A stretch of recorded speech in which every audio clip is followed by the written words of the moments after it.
সিলেটের বন্যা পরিস্থিতির কিছুটা উন্নতি হয়েছে, তবে এখনও পানিবন্দী অনেক মানুষ। উপশহর এলাকা থেকে যুক্ত হচ্ছেন সিলেট প্রতিনিধি নাজাত আহমেদ পুরকায়স্থ।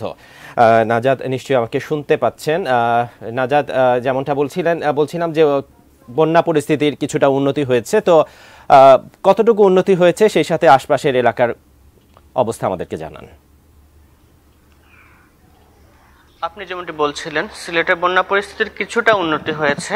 সিলেটের এখনো কিন্তু বন্যা কবলিত রয়েছেন অনেক মানুষ। বন্যা পরিস্থিতির উন্নতি হলেও সিলেটের মধ্য দিয়ে যে নদী গিয়েছে, বেশ কয়েকটি নদী গিয়েছে, সুরমা, কুশিয়ারা, শাহরিল, লুভা, এই নদীগুলোর কিন্তু বেশ কয়েকটি পয়েন্টে এখনো পানি বিপদসীমার উপর দিয়ে প্রবাহিত হচ্ছে। বিশেষ করে সুরমার কুশিয়ারা নদীর পানি এখন পর্যন্ত কিন্তু 186 সেন্টিমিটার, দুঃখিত, 86 সেন্টিমিটার উপর দিয়ে প্রবাহিত হচ্ছে, এবং সিলেটের যে সুরমা পয়েন্ট, সেই পয়েন্টের পানি এখন 6 সেন্টিমিটার উপর দিয়ে প্রবাহিত হচ্ছে। আমি আছি এখন সিলেট সদর এলাকার উপশহর এলাকায়। এই এলাকার কথা যদি বলি, এখন আপনি দেখতে পাচ্ছেন এখনো কিন্তু এই এলাকায় অনেক বাসা বাড়িতে পানি রয়েছে। অনেকেই কিন্তু এই যে ঘর বাড়িতে পানি ঢোকার কারণে অন্যত্র চলে গেছেন।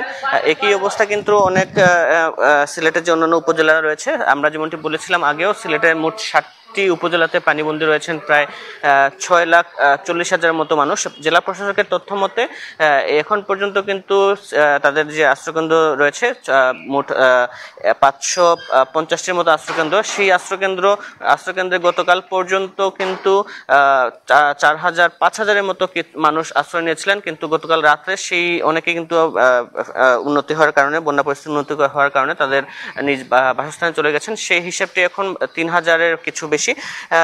একই সাথে কিন্তু বন্যা পরিস্থিতির যে উন্নতি হওয়ার সাথে সাথে কিন্তু বন্যার যে ক্ষত, সেই ক্ষতগুলো কিন্তু ভেসে উঠছে।